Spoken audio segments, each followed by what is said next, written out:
There's 4 of us here, so I'd like to call to order the Public Health and Community Services meeting, February 29th at 8:31. Roll call, please. Hendricks. Ness. Jordan. Here. Van Hoff. Here. Wagner. Altoff. Here. Von Bergen. Here. Thank you. Could I get a motion to approve the minutes as presented? Ms. Alto, Mr. Shorten, all those in favor? Aye. Those against, motion carries. Next up, public comments. You see any? Looks like everybody's from here that's in here, so.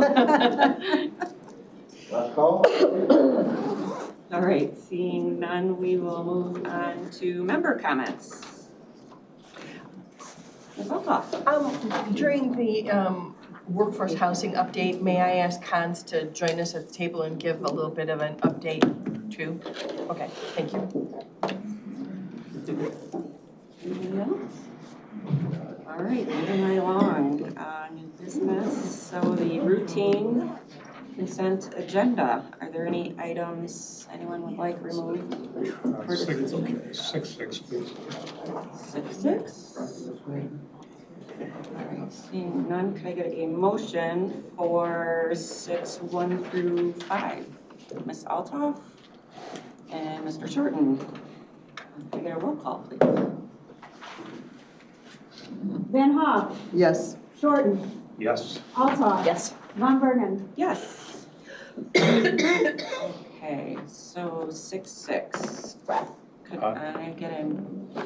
I'll make a motion to So approve, Ms. sorry. Altoff and Mr. Shorten. All right, discussion. I was just hoping to hear a little bit more about the concept and the vision of the mobile clinic. I know it was on, the presentation we had in November, but I want to get kind of a broader picture of what that's going to look like. I'm going to introduce Susan Karras. She's our Director of Nursing. So this is going to be an initiative that the nursing division, with all the programs that are under it, that are going to fit within ARPA, that allow us to meet the needs of our population who can't make it into the clinic, and where we know and have identified needs in the community. So I'll turn it over to Susan to give you more information about the details about like who we're going to serve, what kinds of programs the mobile clinic will provide. So first, the mobile clinic will be set up with an exam room as well as a counseling room. So we should be able to provide like clinical services as well as counseling services within that unit. It'll be a 33-foot, looks like an RV, but it's going to be totally revamped inside to have that structure. So our initial goal will be to provide WIC services within that unit. So we'll be able to go to populations that we know meet the qualifications for WIC and to go into those communities to provide those services to them. WIC, explain what WIC is. WIC is Women, Infant, and Children. It has changed a lot over the years. It used to be the milk and cheese program. We do now provide, it's considered a supplemental food program that provides nutritional education as well. And it serves all women and children, women that are pregnant and children under the age of 5, and provides that education and supplemental food sources. And it includes fresh vegetables and healthy food options and education on how to prepare those food options for better long-term outcomes as adults as far as diabetes, obesity, those kinds of things. So those programs, you have to be income-based. It's based on income, based on federal guidelines that are provided to us. We're given a caseload every year based on the population in our community that meets those qualifications. Our caseload is below, we come in below that level. And so that tells us there's people in the community that qualify for this program, but we're not either reaching them or they're not interested or they don't even know about that they're qualified for it. So this unit will help us get into those communities where we know those populations are and offer that service and make that easier and more available to them. So counseling services, I understand. The medical services, what's the extent of the services provided? Well, initially it would be probably immunizations. So also, when we do, part of the WIC program is referrals. So they do look at immunizations of the children to make sure that they're up to date. And they make referrals to immunizations. So we could conceivably, at the same time we're providing that service, have an immunization nurse in the unit so that they can be giving immunizations to these children and keep them up to date. Go ahead. And I kind of talked about this in other areas and I guess kind of along the mental health lines. Are there other nonprofits that the county funds or provides funding to that provides similar, not on a bus necessarily, but provides similar services across the county? I think that is something that we would we would want to partner with those organizations. We already partner with the Substance Abuse Coalition, and when we identify overdose in certain areas, we initiate and go out into those communities to provide education and provide fentanyl strips, Narcan education, those kinds of services. We could do that in this unit. Right now, we just kind of go up, set up a table somewhere where we can find or somebody's willing to let us do that. So that would be another, program down the road that we definitely would use that for and partner with. We're looking at partnering with the medical systems, Mercy and Northwestern, to maybe do school physicals in this unit in the future as well. Go ahead, I might come back. But No, that's okay. So, one of the questions that we talk about all the time is, this is a grant. So we're gonna get the mobile unit, we're gonna get it up, we're gonna get it running. What's the plan to sustain that over a period of time? Is that something that you can work within the budget without, causing a great imbalance? Because for me, it's always about the money. Absolutely. It is, we don't want to get this thing and then not be able to keep it on the road. Right.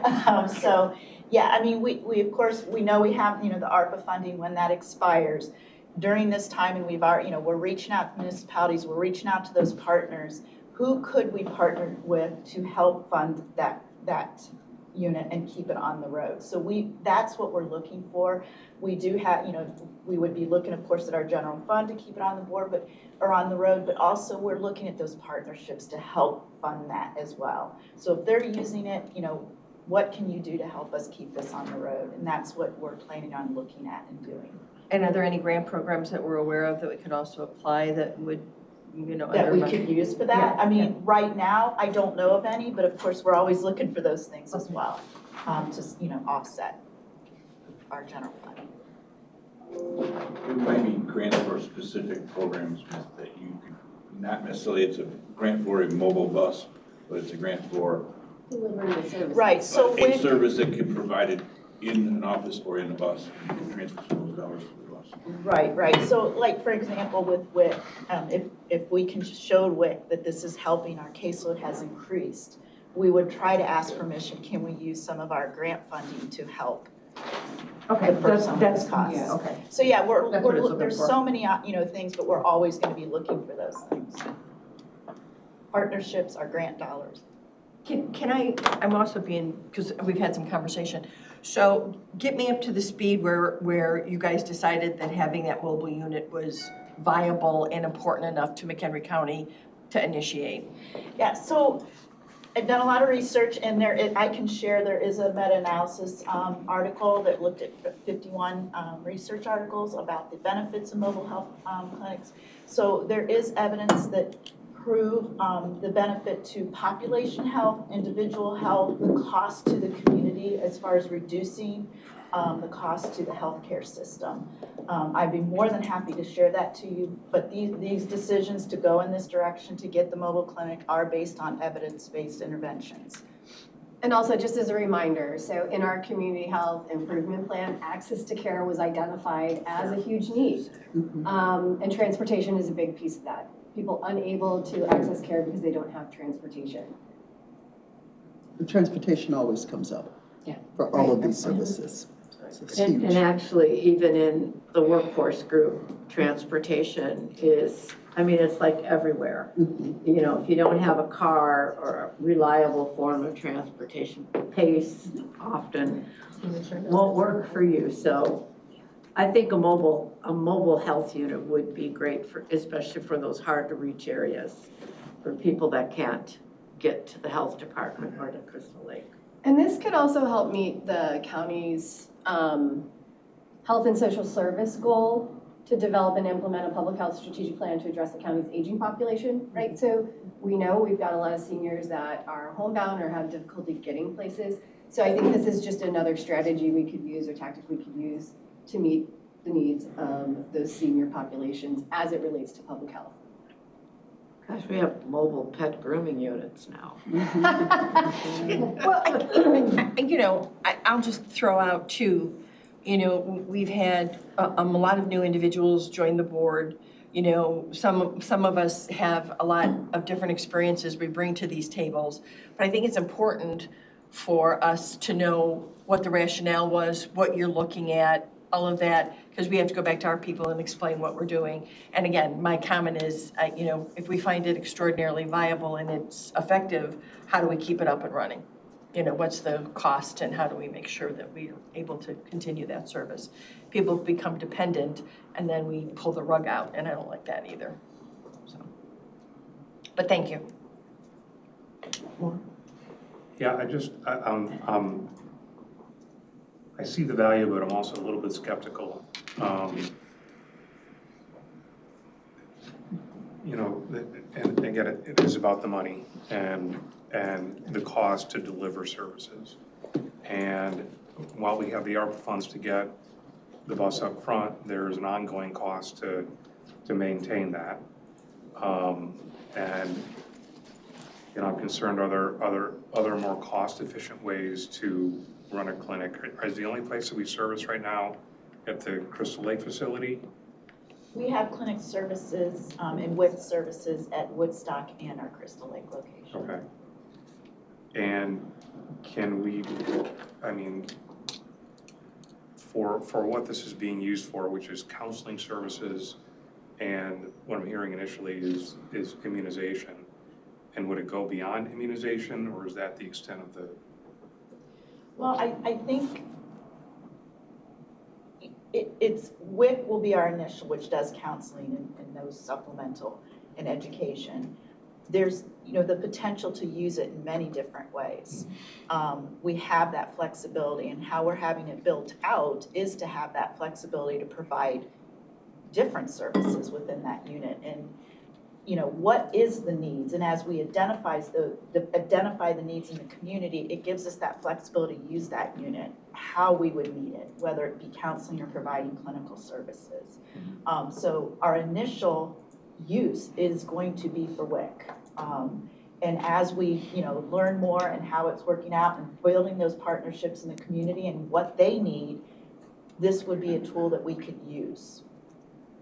And it would have that flexibility for us. So it's built to give us that flexibility. We're not just putting clinical stuff in there, we're building it out to use it for many different things.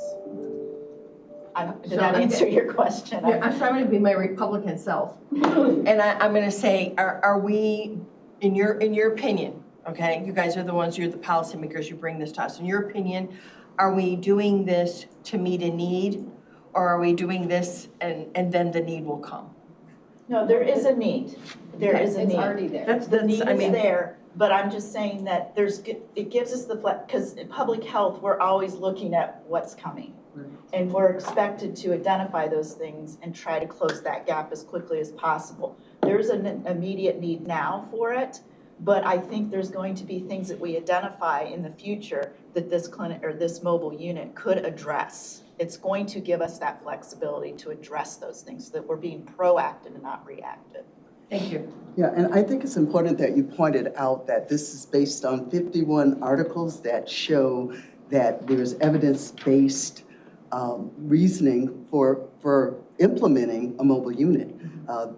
Other communities have done it, and we can look at our strategic plan and see how it would hit on, I'm sitting here thinking, 3 different points transportation being number one, access to healthcare for elderly people or people who are disabled. It really is just a great idea. So I had a question. You had mentioned WIC and also seniors that may qualify. So like what are the parameters in that someone would need to qualify for these services? And anybody It's based on under disparate populations, as well as primarily what drives it is income poverty levels. All the programs that we offer, and even with ARPA, the funding, we have to be serving that population. So that essentially is the baseline Yes. for qualifying. So anybody in the community could qualify if they met that income threshold? The income Okay. eligibility. Okay. And most of all of our programs are, well, all of them are pretty much that we would be offered in there. They have to have that criteria to even receive that service. WIC, our immunization, the Vaccine for Children program, it meets that criteria to even receive that service from the health department that we're providing. Now, if somebody shows up and doesn't, we're able to refer them in the right direction and get them the resources that they need. So where are you going to keep this unit? We've had conversations with Rob in the garage because as far as maintenance and everything. So we've been working closely with him and the sheriff, and they have agreed to allow us to park it in the front where they used to park the larger buses that they had. So we will be parking it in front of the corrections facility at this time, once we receive it. Do you need a special license to drive this around? There's a Class C Yeah. license that's required, so we're looking into how do we get, individuals, and we're working with our MRC on that, to see if we can get a group of volunteers available, and we're also, having some conversations internally on how to meet that need. I believe Shaylin's been working with the municipalities on some, I don't want to oversimplify, but kind of trainer in-house CDL courses to do that at a protocol. And I'll add on that, I know that McDOT was also working with the whole Senior Services Commission and finding drivers on having PACE help us find and train. So There's I think there's a shortage Yeah, on yeah. qualified drivers. Go ahead. So, correct me if I have this wrong, is the health department is charged with assessing the health of the county every, how many years?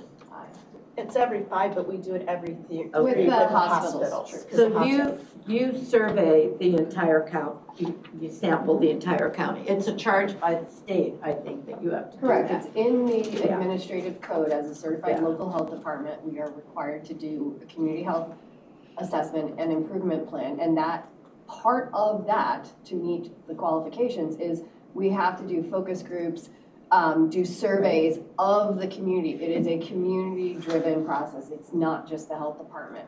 We have a steering committee that's made up of the hospitals. And these are constituents, Correct. so it's not just professional agencies. So 30 years ago, when the health department did their state mandated health assessment of the county, transportation and access to care was an issue. It's still an issue today. And I was at your presentation at MCC, and access was at the top of the list for constituents.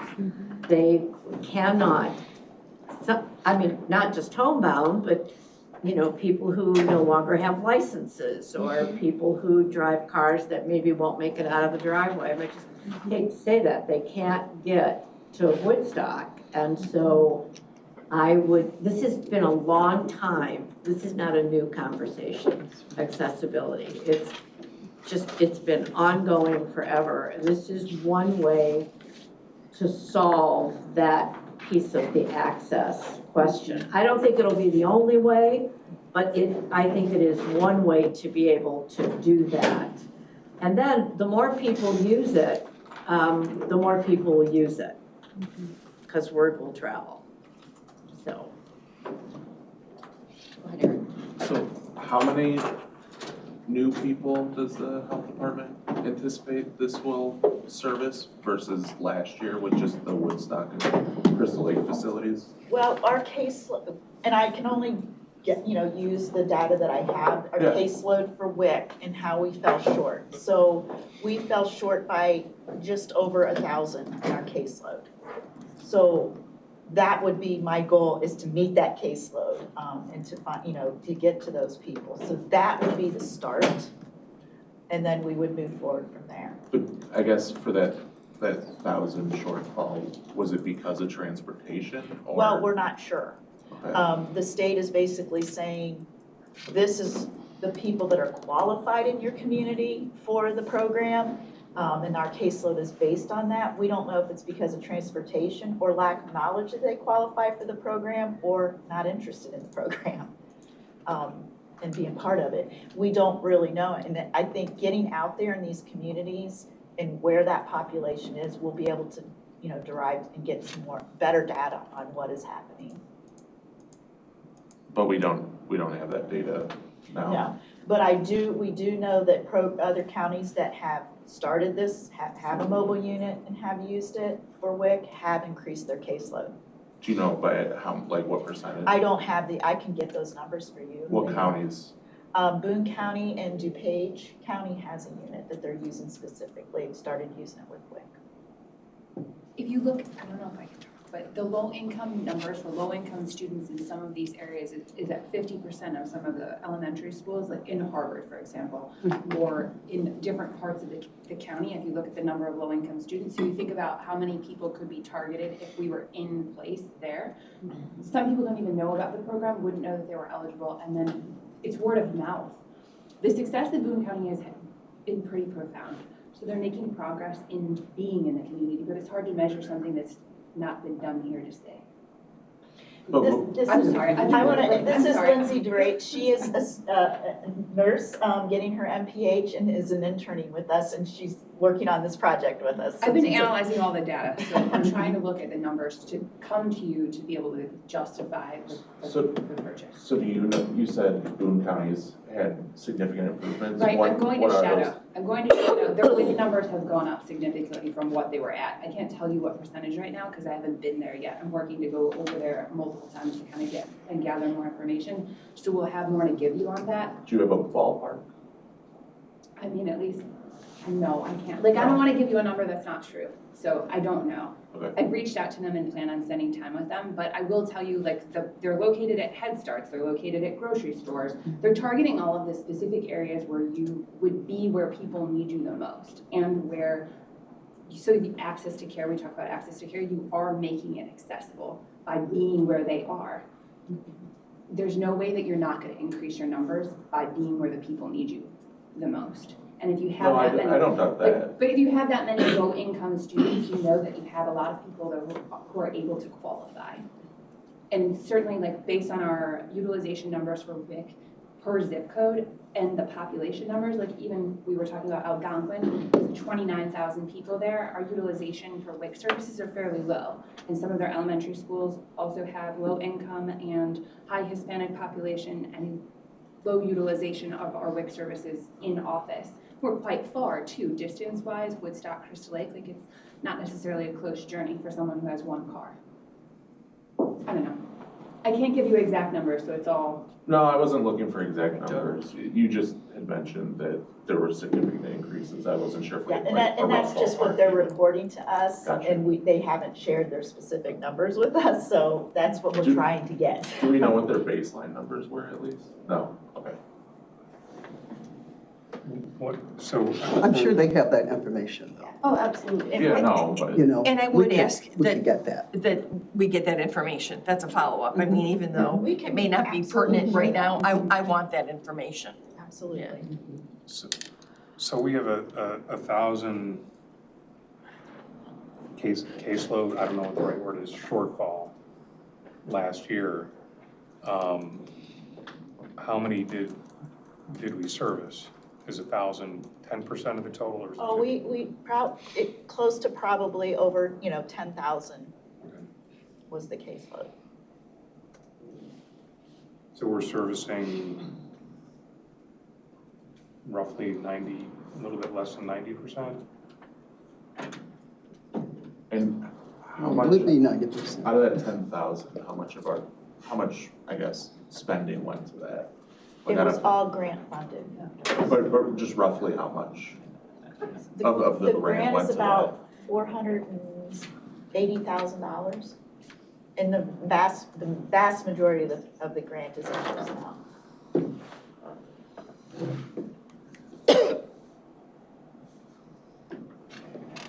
The WIC program is completely funded and delivered using grant dollars.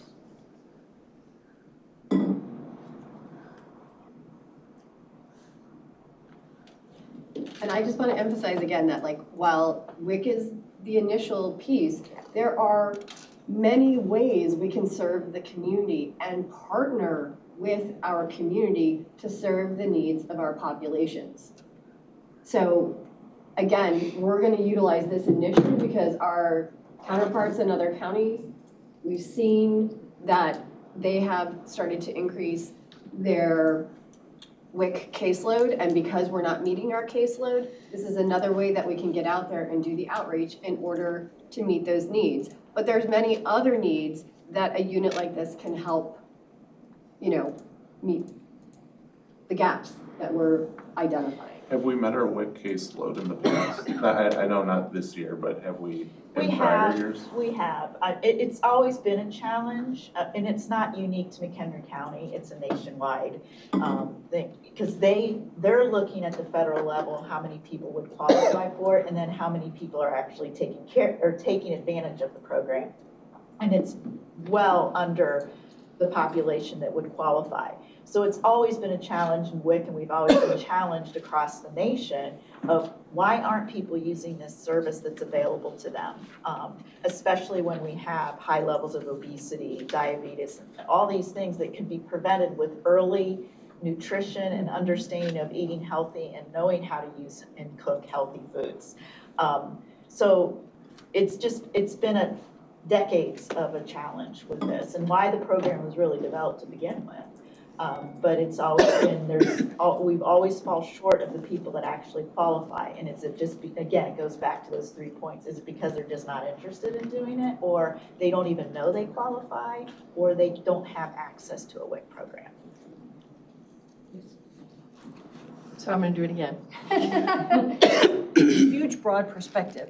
Tell me why it's important to have this program and increase access to WIC for the health of the community. Go for it. Okay. Because the evidence, and again, I will share this, the evidence that it shows is that we're identifying populations, getting them access to care, getting them to resources. Even if we can't provide the resources in that unit, we can refer them and get them to resources easily or better. Identifying the populations that we may not even know are out there that are struggling. So overall, it's going to say it improves the public's health by getting access to care for individuals, improving the overall health of individuals, keeping them in school so that they're learning, keeping people employed so that it improves our economy. It just all kind of rolls into that big public health picture. Keeping people healthier keeps them out of the EDs and using EDs when we can make those references and resources to the appropriate where they need to be versus ending up in the ED and increasing our healthcare costs and burden to the healthcare system. So it just really rolls into all those public health principles of what we can do with that unit. Are you guys also mandated domestic violence reporters? Yes, we are. So Yeah. going out and, okay. So I just had one final comment. Would you say too that with the mobile unit, you would be able to decrease costs that are incurred in other places? Like, for instance, we're all a community. So if we can serve someone with the mobile unit that keeps them out of the ER, say, or immediate care. So as a community, and serve someone maybe that is maybe diabetic and go to their home and do that. Overall, our community is healthier and our costs for healthcare decreases, and the dependence on things like Pace Bus, I've been through that. I know it's just trying to get someone who is in a wheelchair to an appointment on a Pace Bus is just, I mean, it's incredibly difficult. And to go back, this is not the cure-all.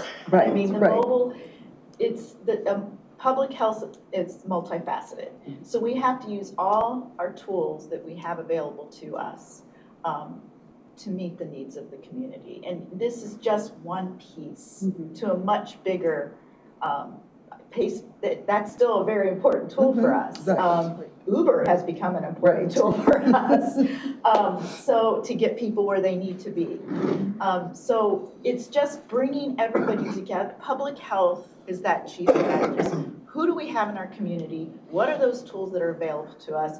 What are the gaps that we need to fill in and work together as an entire community to meet the needs of the community and improve the public health? This is just one, this is a piece of the bigger puzzle.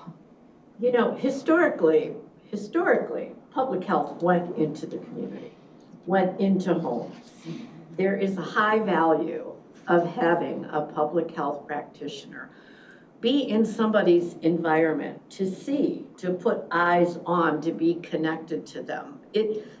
The historical influence of public health in communities has been invaluable over time. And I have always thought, for the past 10 years, why aren't we putting public health nurses and practitioners into people's homes and doing follow-up visits in homes on, We do. well, as best you can, Yeah. but it's not like common everyday practice. And I do think this is putting public health people into people's homes in this way. Again, You get to see the whole person. right, and again, public health, yes, started there, but then private entities came in and took over that home health, and then we need to move I don't on want to to the talk next thing. about them. But yeah, but that is, yeah, we all, but and to your point, and that this is a passion of mine, the history of where we've come from, because public Right. health is public health. And the school nurse, we just had our annual school nurse conference, and we give out the Lena Rogers Award every year to a school nurse. And Lena Rogers was the first school nurse. Well, she was appointed by the first public health nurse to get into that community, find out what's going on in there, see the bigger picture to keep kids in school so that they can learn and be more successful. And it was successful, and that's why we have school nurses. So they are an extension of public health. Yes. And so it is everywhere, but we need, everybody has to work together. And as I said, this mobile clinic, it's a piece. It's a piece. It's not gonna fix everything, but it's gonna help us go in the right direction. I think you've been very thorough, and your data is compelling. I think it's great. Thank you very much for. I can share the article, and when Lindsay gets that data together for us, we will be Great. more than happy to share that with you. And when do you expect that data? Within the next, few weeks. Would it be before the board meeting or the cow, ideally? I think it happened. Yeah? All right. Yeah, I think, at least from one county for sure, I think we can get the data very quickly. So we'll get you as much information. You may not want to read 51 articles, but we'll try to get you Well, as it's a much. meta-analysis. Well, anyway, Yeah. we can get you I'd like data, to see point that. you to some additional information if you're interested, but we'll reach out to the counties about how they have used and what their successes have been with the mobile unit. If you get me 51 articles. No, it's in like enough she said, time, it's I will read it. like she said, it's a meta analysis. meta-analysis. You'll read it at night while you're rocking that baby. So, So it's one article that About- analyzed 51 research, but they're all Gotcha. cited. Okay. So if you Yeah, want to go look perfect. up those that's 51, right, you're you can go more than find all happy to. 51 of them, but, yeah. One more question? Go ahead. I'll vote in favor to move it forward. I remain skeptical, and I think there's going to be a lot of skepticism when you get to the board. I look forward to reading the article, the meta article. I'm not going to read whatever he's going to do. And I do want to I'll hear read all 51 medical studies. and Well, the meta. I guess where I'm getting tripped up is I'm hearing kind of the Field of Dreams scenario, if you will. If you build it, they will come, which I don't doubt that if you have a mobile unit and you go to an area, there will be people that come and take advantage of the services. There's talk about from the dollar perspective, yes, we have the ARPA funds to get the bus. But once you go forward, how much is that gonna cost and where is it gonna come from? There are grants that we can apply for and we may get. There may be partnerships with municipalities that they might come on, but there's a lot of conceptual ideas that I'm having a difficult time with right now. So I'm giving you that because I suspect that you're gonna have other members of the board that are gonna have the same thoughts. So I would suggest, trying to iron that out in the next couple weeks before it comes before the full board. Is that your primary concern, is about the long-term cost of operation of the mobile unit? Sustainability.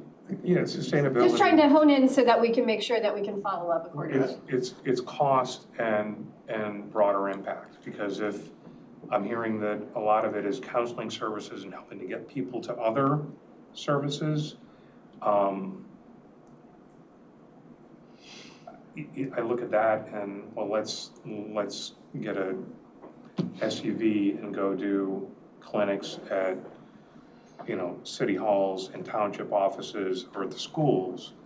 And then you don't have the cost of a bus, the cost of you have to have a driver that's trained, the maintenance. So I tend to look at things from a large. And we do try to work in those communities to find those things, as I mentioned earlier, as far as trying to set up the Narcan. When we identify an area, we call city halls and things, can we put a card table up there? Or train stations, we've gone to train stations. But, in certain situations that works, but like for WIC, with the large population in Harvard that qualifies for WIC, we used to have offices in the Community Health Partnership Clinic. They shared their space with us to provide services in Harvard. About 5 years ago, maybe 6, they had to say, we need your space for their clinic services. So we lost our space there. We tried to work with many organizations in the city to find a place to do that WIC services and really hit many, many, many roadblocks. So this is where we struggle with certain services that, yes, we can go and partner and they let us come in, and in other services, not so much based on what is required for those services and the liability of people coming in and out of the building. Just the logistics of it just doesn't work out necessarily in every situation. Have you seen a mobile public health vehicle? No, I have not. They're outfitted with way more than you can put in a closet. I mean, they carry not only supplies, but they carry equipment that gets damaged in its portability. It's much more secure in a mobile health unit, and so I think the mobile health unit is, correct me if I'm wrong, outfitted for a variety of scenarios for the health nurse to treat there, which you can't do in like a setup in a public building. It's not possible. And so, so I would think, and I think it's a great question, Mike. I'm not, and the other thing I do know, because as a veterans group, well, it's space in, we have looked, even at the place we're at, we have to port all our supplies in. They have no room for us on their site. And so, while I think that might have worked at one time, I think as the county grows, that becomes more and more difficult to do. So what I'm concerned about is that we dive so deep into the minutia on this issue that we lose sight of that vision of they have been charged to resolve this accessibility issue by their very own surveys. And I think it's my job as a county board member to look like we are, but to also help them do that in a way that works most effectively for the health department, because I'm not there. Yes, and I want to add, while we don't have concrete numbers yet, but based on what the vendor told us, right now we're projecting we have to have internet service to do our programs on a mobile unit. And maintenance costs, right now they're less than $3,500 that we're projecting per year. That is less than an FTE. So, but we'll get more information over time about what those actual costs are, and I believe that includes fuel. So if we need internet and maintenance costs are supposed to be 3,500, you said? But on this. 1,000, sorry, did I say 35,000? 35,000? Yes. Okay, so I guess it still goes to it. Why for the expense line are we taking 60,000? Oh, Is that because that's just- multi-year. It goes through Gotcha. the end of 2026. Yeah, Thank so all of these costs are through 2026, and then we would incur those annual maintenance costs to take care of it. And we would be working with the garage to the extent possible, but there could be some limitations with the size of the vehicle. Okay, thank you. Thank you. First of all, I apologize for coming in late. So if I'm looking overall at the costs, first of all, I like this idea. I think we do need to get into these communities that need more healthcare. First, you mentioned that you had a rental with Community Health Partnership. Did you rent that space? They actually gave it to us at no cost. Really? Wow. Okay. But if you look at all the different places you're going to go and affect those communities, having this one vehicle is going to be a lot cheaper than renting space in these different communities. I hate to interrupt you, but to follow up on that, Community Health Partnership did give us that space and then, had to take it away. But when we did go out into the community in Harvard and they did want to charge us rent. And it was we couldn't afford it on our grant with the grant dollars. So it either didn't fit the needs of the program or it was cost prohibitive because of the rent. So that is, I think, one thing, if we're looking at cost, that's reducing cost overall when we're getting into these much needed communities.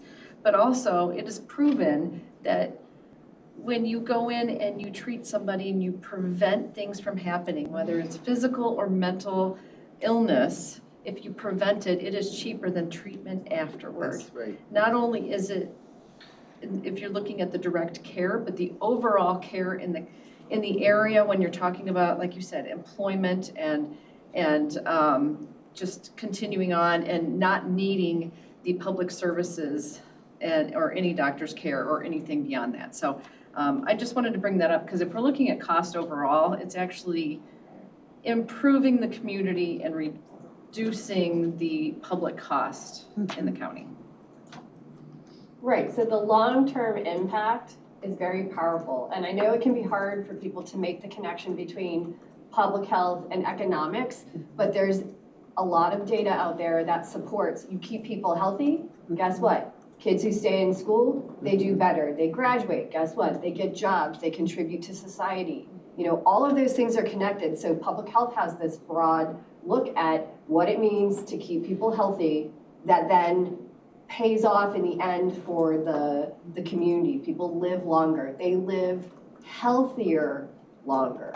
It's an investment. Correct. And this is, I would be surprised if we had it, but I'm gonna ask anyway. So when we go out and provide these services, do we have any data on like the positive impacts or improvements to the communities that we did service? Or? I think it's long-term data that needs to be evaluated, but I think our community health study is one of those things that we use. What are we changing? And access to care continues to be a problem. Transportation continues to be a problem.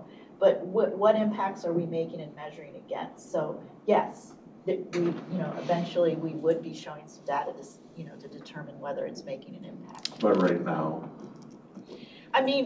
except for what we have from studies, from other studies. Yes, okay. right. Okay.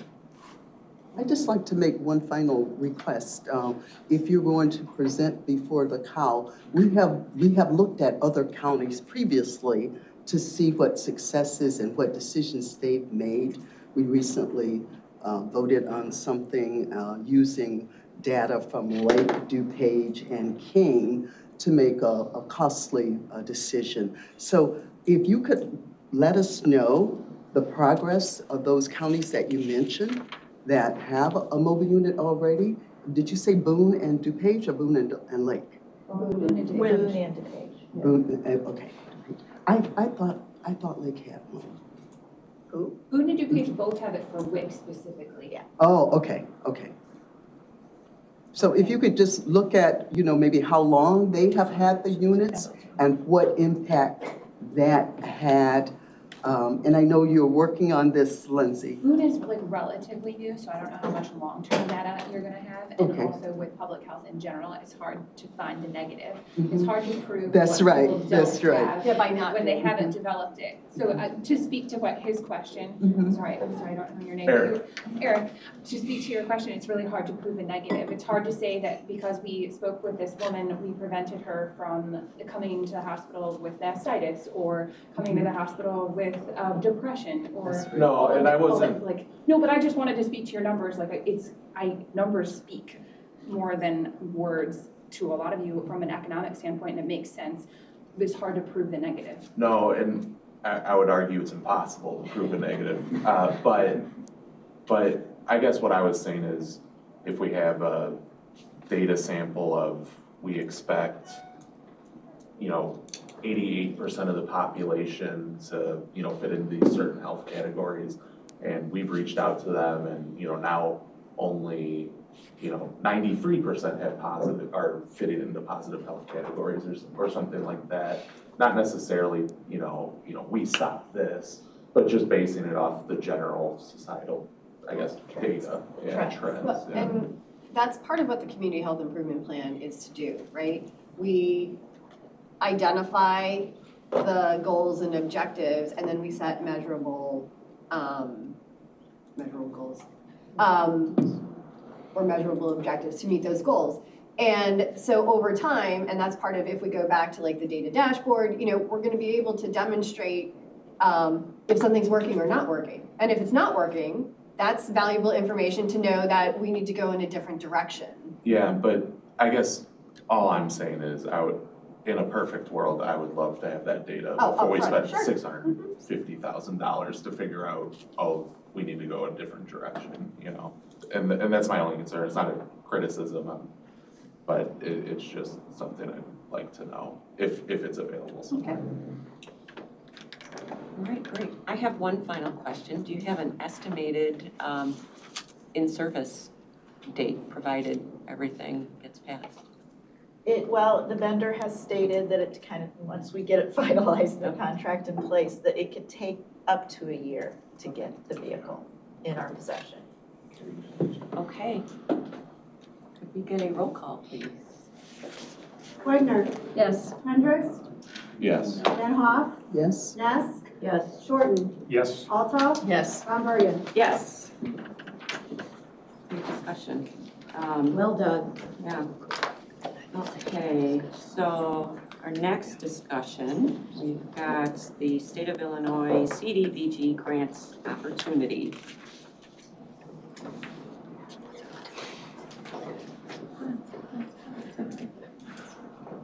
Made it back just in time. Thanks for joining us. Good morning, everyone. For the record, I'm Hans Mock, Community Development Administrator, and with me is Brandon Kiker, CD Specialist. And so, we're here to talk to you about grant opportunity. So the typical procedure is that we come to the committee with any grant opportunities when we're exploring to see whether or not it's an appropriate grant for us to apply for. So I have a little bit more to say about this one. So from about 1979, when the states joined the CDBG program, up until the mid-90s, when the county became its own entitlement for CDBG, they could have applied for state CDBG. Once you become an entitlement, you can't. So this is a little unusual. What this is CARES Act funding from 2020. So it's what's known as, there's CDBG CV 1, 2, 3A, and 3B. So we got CDBG CV 1, that's a typical formula allocation. Then we got 3A, which was a special formula allocation where actually we got more money out of that fund. But then there was $1 billion that was allocated to states under CDBG CV2. And so this is a portion of that. The feds allowed for municipalities that already receive CDBG to seek funding under CDBG CV2. Brandon listened in on the session on Tuesday, along with another one of our staff people. And the state is reporting that you can apply for a minimum of 500,000 up to a maximum of 2 million, excuse me. And it's a pool of $15 million. It's available only to entitlement communities, which is very unusual. However, it doesn't look like we can aggregate our 4 shelters into one application. So they have to be, it probably has to be 1 shelter per application. You can make 2 applications for it. So we would need an application that's at least $500,000. You cannot, you can acquire a property and rehab it, but you can't construct. So you can't add on to any of our existing shelters. So the way this looks is I think the only one that probably would have enough rehab required on it is Veterans Path to Hope in Hebron. But we're going to confirm. We've asked the applicants to come forward with, the 4 shelters to come forward with what their needs are for rehabilitation. We already got a response from Turning Point. They have about $65,000 worth of rehab that they would want. If we are able to aggregate, that would be great. That would be a really solid application for us. It doesn't look like we can do that. Come on, Brandon, you can make it work. Roll up the sleeve.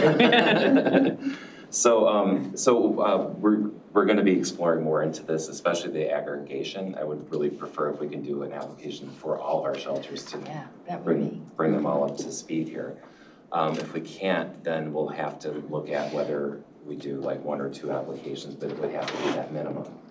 And I don't know that, like I said, any of them have Qualify, yeah. So who's gonna apply? So the municipality has to apply. So And which municipality is applying? it would be the county. It would be us. Pardon? The It would be county. us. County. He's using unit of local government. Okay, I can't hear you, so I wasn't, Yeah, that's my allergies. Like this started No, like on no, Monday. it's not you. And what shelter are we targeting? So ideally, if we can aggregate, it would be all 4. So it would be Home and Sparrow, Turning Point, Veterans Path to Hope, and Pioneer Center. If we cannot aggregate, most likely the one that would need the most rehab would be Veterans Path to Hope in Hebron. And it's the old Heidi Ho Motel. The old Heidi Ho. If you haven't been there, you should go. Yeah. Are you talking about the TLS site? Yes. In Yes. Hebron? Okay. Yeah. Yes, and so that would, that's obviously a veteran service up there, and so that would enable that shelter to continue its operation. Those are all individual units, so it's really an ideal project for CARES Act funding because it was really oriented toward social distancing, COVID relief, that kind of a thing. So we feel this is a really good opportunity that we normally would never have, being allowed to apply for state CDBG funds. And they specifically have listed our county as one of the potential applicants. So that is. I didn't realize TLS was a shelter. Yes. It is a shelter. 23 units, or 23. But so it's not transitional housing, it's a shelter. It's a transitional shelter, so they Oh, can stay. okay, let's play with the words a little bit, Yes. Which means it's typically a term of up to 2 years. Yeah, So right, okay. So it's not a shelter under HUD's it's not an emergency shelter. correct. Okay. Now, I Got will it. throw this caveat out there. It meets the definition because they got funding from the ESG program in Okay. 2010. Okay. So since they got that funding, they're considered an emergency shelter for applying for certain grants. I don't know if that will change, but that's currently the standard. If we can't aggregate, we have to find $500,000 worth of things to do at that shelter. Correct. And we can't make the footprint bigger. We can't. No construction. That would be ideal. I mean, because I think, if you look at some of our sites, like Home the Sparrow, actually, they were donated the land just south of the shelter there on Ringwood by this actually, when I worked there, the person donated it, and so they could actually bridge over to that other part of the property and add on to it. But we can't do construction, so that's out of the, But I bet you could find $500,000 at TLS. yes, Yeah. I think so. Easily. Yeah, we were just out there, they did do some rehab to their kitchen. What is your recommendation? I think we should explore working with Veterans Path to Hope or TLS. Yeah, I could support that, because I am not a fan of shelters. But I could, I mean, the idea that people can be in a place for 2 years and transition into a unit when it opens up is just way more viable to me than an emergency shelter. I agree. Yeah, if we've got money, then they have a pretty, I love the SRO thing, that it's a single room occupancy, people have their own private. And they, you know, Veterans Path to Hope, they network those veterans into, I mean, they do a good job of making sure the veteran is well connected. So I think that would be my preference, yeah. So I just have a question though. So of the 4 though, would it be ideal though if you could do the aggregate for the 4? It would be ideal because we're aware that all of them need some form of rehab or another. Even Home of the Sparrow has put through an application for replacing flooring. They would be interested, probably just knowing, having worked there, probably their individual living units on the right-hand side of the shelter at this point. That was a CDBG project many, many, many years ago, probably need some rehab there. So ideally, that would be the best case scenario. But you have some doubt that the aggregate would be approved? After they attended this session. It seems like each of the applicants have, if they have to have a minimum request of at least 500,000, that can go up to 2 million. And we can have as many applicants come out, but if they don't have anything that's hitting the 500,000, then Boy, that I could knocks them out. spend $500,000 just like I that. But that's why I said what I said. I obviously would like the aggregate too, but if you've ever been to that facility, I mean, I could probably spend 4 times that. And just do what I think is basic appropriate shelter. So, yeah, I think that's. And I would not put money into shelters. I mean, the data is pretty solid that emergency shelters do not effectively work for long-term housing placement. And so if we were gonna put money into places, I would put it into something like the TLS unit that provides for a longer range of time and stable housing to get people stable, to move them into the community. That, I know I've said it several times, but. But here's the thing, it's a grant, so if you can get $500,000 up to, what is it, 2 million. 2 million. Why not take that if you could do it for the 4, is what I'm saying. I'm gonna sound like a Republican now. Which will shock Really? Does a Republican sound a certain way? Quick, move closer. Oh my God, it's contagious. It is contagious. I don't believe it's the best use of tax dollars, no matter how much money it is. It's a grant. I just don't believe, I personally don't believe it is the best use of tax dollars. Well, I just see it as low-hanging fruit, you know, See that? and not leaving money on the table. So if you can use It's that not gonna be. for the aggregate, I think that would be what I would prefer to see. But if you can't do it, then I agree. The Heidi-ho veterans. And we asked all the shelter providers to kind of give us their wish list and see kind of Yeah. what the numbers come out to be. Yeah. Go get that money, you guys. That was gonna be my question. So once you figure out if you can aggregate it or not, is that when you will ask them what their wish list is, or will you do that before? And then, let's say we can't aggregate it, how are you gonna make the decision on who gets what money? So we could put up to 2 applications. I think it's more of the awareness that it's very unlikely that 3 of them could get to 500,000. So I think that would help make that decision right there, is knowing that really only one of them has enough units that require rehab. If you're talking 20 that are just like SRO, like simple motel rooms that just undergo a complete rehab, that's gonna add up to a lot of money pretty quick. But if you can aggregate it, then how will you decide? And they need. Will each, I guess my question is, will each organization have to submit a request, just like they're requesting a grant? Yeah. Okay, so they'll So- have their own, there will be sub-grant recipients. Correct. Got it. That's So exactly. my question then is, will the applications come through the ranking mechanism of the COC? Is that kind of, because you set the parameters on that, right? The COC does. And if they don't rank into that, they just, if you think it's not the best, it won't. It would come through this group, it would come through the county board because it's CDBG funding. Okay, So I don't expect that, because we're not gonna likely have more than one that can hit 500,000, so we wouldn't, even if we could aggregate, Yeah, we won't exceed 2 million. that's right. So more than likely, if we could aggregate, we'll be under 2 million and everybody would get everything they want. I don't think we could do the aggregation, so. Sounds to me like it's one, they want one for $500,000. Property. That's what it sounds like to me. It sounds like that each of the communities can send out the applications, it's just each one has the opportunity to start from the 500 to 2 million. So Right. Pioneer could come in with that request, Home of the Sparrow could come in with that request, and they would each be able to send forth an application to the state based on that. Yeah. And it really seems like that they're really kind of, since it is COVID funding, they're really looking to kind of have the shelters be at the pre-COVID level. So if there was anything the shelter had to do to reduce capacity or anything like that, they're looking to bring it back up to, I think they're looking at, I think it's January 2020, whatever the shelter was at, and then they're gonna use that data to kind of rank the applications once they receive them. It sounds like we maybe have a general consensus to move forward. I think it's a great opportunity. Absolutely. Thank you for finding that. Like I said, you know how much it costs to make a person look this cheap? Going down the curtain, so. Anyway, I gotta stop with that. Okay. So there's a Department of Energy.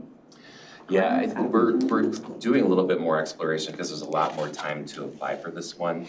And this is really a broad-based potential opportunity for the funds.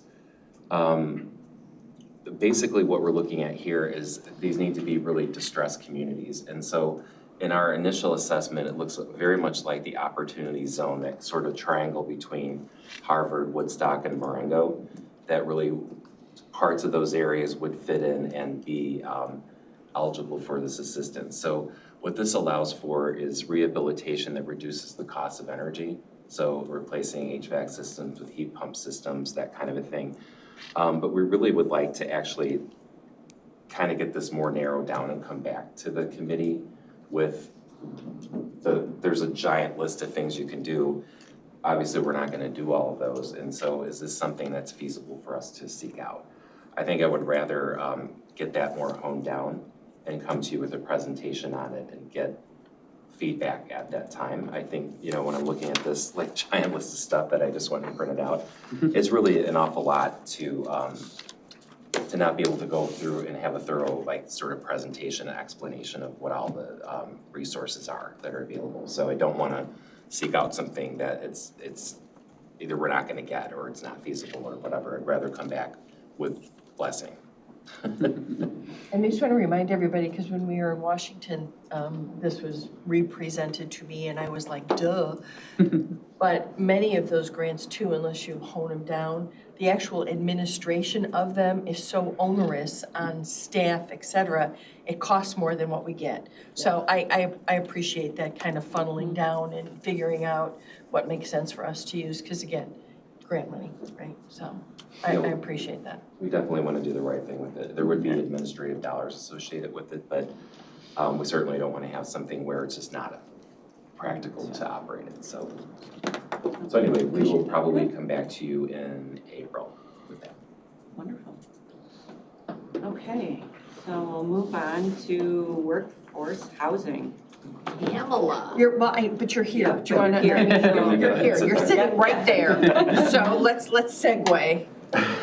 So, so at the meeting on Monday, it was actually a good opportunity for me to sort of listen in on what everybody else was saying and then sort of reflect back. And so I'm always one of those kind of people that thinks of things at like 3 o'clock in the morning or whatever. We'll send, I'm sure you've got my emails, really crazy times and stuff like that. So 10 o'clock at night, I was like, Neely, why are solar panels on roofs bad? I got an answer the next morning.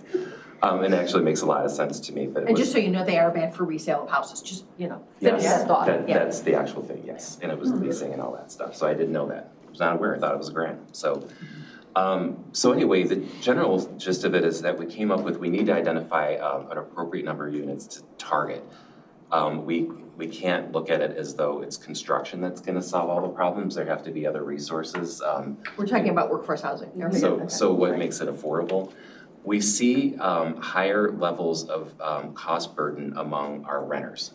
And so if a renter is gonna be cost burden, if they're cost burden, they're most likely gonna be at the 50% of their income level or more. So the 30 to 50 is like a small chunk of the big, like actual higher number that are in that higher range. So that we see that as more of an issue. We see less of that, of course, with our owner-occupied units with the cost burden, because obviously they've gone through an underwriting process to acquire their home, and more than likely that's been the result of an income reduction over the course of time that's made them cost burden. So not to say that that's not an area that we need to focus in on, but that the renters really are the more impacted group. I think it would be best serving us now to kind of really tell the story. So what's a typical person who's housing cost burden? What's their scenario? Are they working at Walgreens? And they have to live far away, like, in Boone County or something, and drive all the way in here to work at the Woodstock Walgreens, because they can't afford on their $16 an hour salary. So really kind of telling that story and making it something that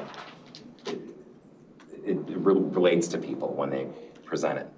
One of the things that I brought up was that I think we need to work with our municipal governments and really kind of talk to them before we start to present a lot of this out there so that they're aware of it, that it's really not an effort to impose on them, like, hey, we want you to have accessory dwelling units, we want you to do this, we want you to do that, but selling the value to these other communities so that they can go back to their constituents and, have those kind of conversations when they're talking about revising zoning laws and those kinds of things. One of the other things I did report on is that we are part of the pro-housing application with the CMAP. We learned from the National Community Development Association, I think there was 163 applications from municipal governments, which is probably more than they thought they would get. What pro-housing is, it's more CDBG funds. So our piece of that pie is roughly $1.1 million if we were to receive that allocation, but it doesn't look like HUD's gonna be able to get through all those applications until like later in the spring. They thought they would be done by like January. So I don't think they expected 163 applications. So that's sort of the gist, I think, of so many of the things that we talked about. I do think that we need to come up with some target numbers of units that need to be affordable. So in looking at all the avenues, so you have your housing authority with their vouchers, right? That's definitely an affordability matter. But I think, like, what other programs could we offer? Like down payment assistance programs, those kind of things that help to make housing affordable. I think that we can't just do one size fits all. This really Well, I think that we discovered that we can't. However, I kind of wanted that to talk about grant opportunities, but also to give you this, the working group has had a vast conversation about the problem, and you have that many applications because many communities are having that kind of a conversation. Yeah. We're gonna try and keep our paper relatively tight so that we identify what the problem is, we identify what we're trying to solve, and then where do we go from that? Where many of these ideas will be fine-tuned for you to consider as opposed to this conceptual idea that nobody really understands. So hopefully we'll keep it tight and the board will decide that this is a good effort and we'll continue moving forward and coming back with those things. But I wanted you to hear how very coordinated it is with all of our agencies, that we're sharing information back and forth, and it's been illuminating to me, who thought that I knew a lot more than So, Mark was there, the mayor of Cary, last night, and said to me that they at are. McCock you're talking about. Pardon? You're talking, he was there with you last night at McCock. Yeah. Just filling in the blank. And he said to me that. Didn't want anybody to think they were anywhere else. Oh my God. No, I was there. I was there. I saw her. She was there. I just, you know, all right. And they are, they're launching a senior affordable housing program, and they have nothing but support. That's great. Yeah, now their first project, remember he said he didn't know if he would ever do another affordable housing project again. Senior. And so that kind of says to me, the community got to see what it looked like. It blended in, and yeah, so he just wanted to let me know that they're But getting. there's a significant, affordable housing has different components, as you Yes, well it know. does. Senior housing doesn't Absolutely. seem to be as controversial or emotional as many of the other aspects of community housing, Yes. where that's for And I think that's why we do disabilities a lot of senior housing. Seniors go to bed at Less, 7 o'clock, so. Well, that's the perception. Let me just tell you, she was out last night. Hey, I'm a senior. I'm a senior. All right, fine. I'm up until 4 a.m. And the other thing that was interesting, Jim Heisler did a report on the housing market last night, and it was very well done. Yeah. But he talked about the absence of stock.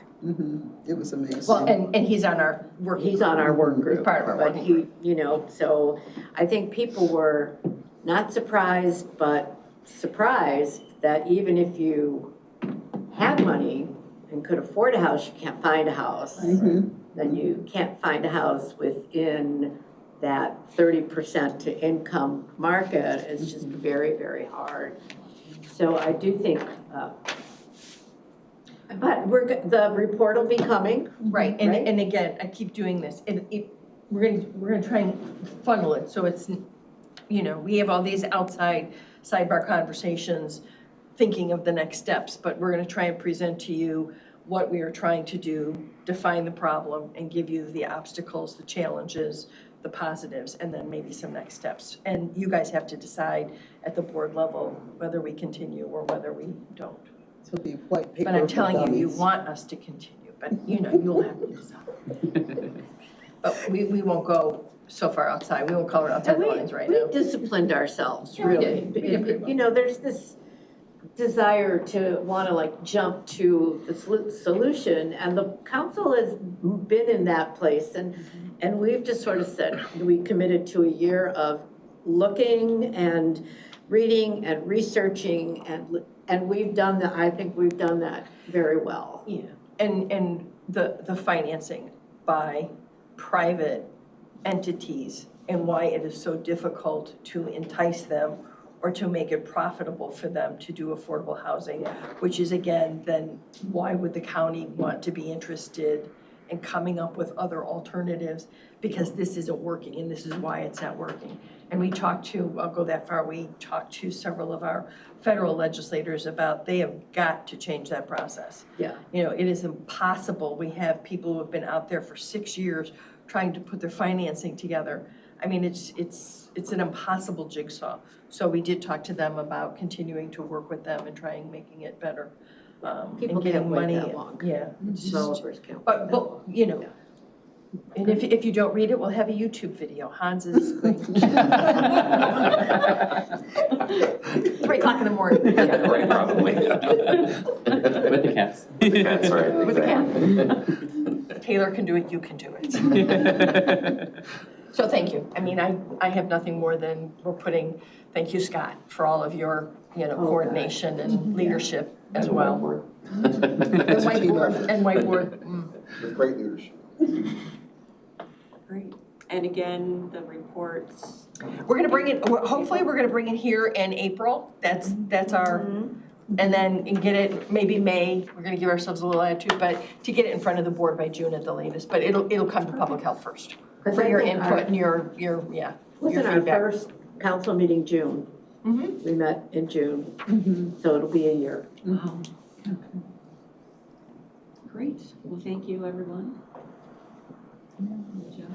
Thanks, you guys are It doing was awesome seeing amazing you work. guys. It's fascinating, I have to tell you, I thought when Lou said I thought, oh, good, but it's been fascinating. It It's is. just, it has been remarkably informative. And I thought from being on Camco, I thought I knew affordable housing, but the stuff I've learned this year has been so fascinating. And really so enlightening to why it's so difficult to get a project going. And things have changed, the market has changed. Well, Things have changed. That's They right. have changed, and they So- haven't. They've changed and they haven't. Yeah. And so, some of the community perception that we just have to continue to chip away at what people think workforce housing. And now we call it middle house, whatever, we just changed it. Missing middle. I don't, yeah, missing middle, whatever. Some marketer thought of that. You do sound like a Republican. What's in your See, I coffee over get another there? next year. I want to drink. I don't want Same thing. I don't want to say anything, but we've been spending way too much time together. We have, yeah. Is it really coffee? Well, are there any other future topics we want to add to the list? I know we've got quite the list going as we move forward. You know what I'd ask, please? Not a future topic, but maybe we've talked about all these future topics. Maybe we need a time frame. And, when we have time to bring them forward and how that would work, and maybe that would, because we just keep throwing them out to you. Yes. So maybe that would be viable, or? I had a short discussion with Pete before the meeting to see what that would look like with the few of them that we have that are on the list. So we'll kind of hone that down and, try to get a time frame. I also would, and I don't know if it's appropriate to bring it up at this time. If the 25%, if the tax referendum fails, I don't know if it's appropriate for this body to talk about how we will support the mental health board and what they need if we have to go through a budget debate again, and what the mental health board what's their plan. I would hope that the board has two plans. One for if it passes and one for if it doesn't. And what we will do to further stabilize their funding. I don't, does it start here or does it start someplace else? Well, I do know that they had that all-day Saturday Board development. Right, and they talked extensively about that. And Peter is moving up to the table now, so I'm going to be Yes. quiet. They did have they had a lengthy meeting, and I think they're gonna have a follow-up meeting. Met with your liaison, Carolyn Schofield, earlier this week, and certainly looking to strengthen the communication between the mental health board members and the county board members. And we talked about different ways to do that. We're gonna kind of let them tell us what they would like in terms of that communication. We got some good ideas on the table, but coming out of their next Saturday retreat or something like that, I think they're going to be offering us some ideas about how do we more regularly communicate and with data, not but face to face in some instances, but with data. Yeah. Great, okay, well. Not 51 case studies, though. Data. Yeah, I didn't realize Yeah, there was but- 51 medical reports. It's a meta-analysis though, so it uses the data from 51 articles, so you only are reading one I'm Yes. just being. article. If you want to go get all 51 of them, you can though, Yeah, because they'll they be are cited. I want to be optimistic about the sales tax referendum. I think it's a great bipartisan effort. I know everybody's doing their part to promote it and get it passed. And I also want to be pragmatic about if it doesn't pass, what will we do? All right. Well, we have a year. And that's something that we talked about, is like, how can we, if it fails, how do we approach the budget process with a little bit more of a, how do we avoid 3 months of a half hour of server groups coming in to Yes. please, we can do better than that. Whatever that is, we can do better than that. I agree with you. I read a very interesting article. My concern was that we would not have enough time to properly educate the public. And I am getting a lot of phone calls, with people who've got their early ballot. Is this something I should vote for? So there are still a lot of people out there who don't know what it is. And when they see taxes, they're tending to, want to vote against it. I just had a conversation with, an elderly woman 2 days ago, and she wanted to know, should I vote for this? And I said, yes, you absolutely should vote for this. I can answer any questions you have about it and explain to her, what it would mean for the mental health board and then what it would mean for her property taxes and all of that. And she said, okay. So I think that there are just people out there that we may not be reaching. I'm not saying that I think it still can pass, but here's the thing. I read a very interesting article that was what to do when your referendum fails. And it's a fascinating article. It went through all of those steps about how you come back and educate the public on why it's important and, all transparency and what it would mean and all of that. And it's amazing. Well, I appreciate that, Gloria, but I think the need is more in the moment. If it fails, I what know. will we do? It's not about a long-term strategy. Well, this is for a the next long-term. referendum. This article is telling you what it does if it Yeah, fails. well. So I can send it to you. I thought it was fascinating. And I don't know if it starts here or if it starts with finance, but obviously there's some interest in, if it fails, to have further discussion. So But I'm not sure which committee we should. is it 18 months that we would have to wait? 23. I'm sorry? 23 months before you can run it again. Is it 23 months, Scott? That's, I believe so. If it fails, Sounds familiar, okay. yeah. The fiscal, I've been emailing with Carrie as we sit here, and the draft budget policy for fiscal 25 will likely be at Finance Committee next month, and that would be it. By then we'll know what the outcome of the referendum. We can start to have some discussion about how the board wants to. 19 days. And I don't know if you guys have ever done it in the past, but that might be an opportunity to also not have a committee of the whole, but to combine a couple of committees. Maybe it's public health and finance have a combined and we kind of kick stuff around. So maybe that's an opportunity too, if there's interest in the chairman. Yeah, and invite the mental health board to the table to really talk about like lean and mean, what are the priorities for funding if this doesn't pass? Now, I'm standing in the spot that this will pass because I'm a terminal perpetual optimist. So, and I want to be prepared. And when you That's talk all. to one person, tell all your friends. Well, It's not just talking to one person, they need to. Everybody. I've been posting on social media, doing outreach. It's out there. You just don't know who, Yeah, you get to- what your network is and who you're, but I'm watching and I think everybody's been doing their best effort to I do too. I individually. talked to 2 different individuals. Good. Now you're acting like a Democrat. Well, don't say that.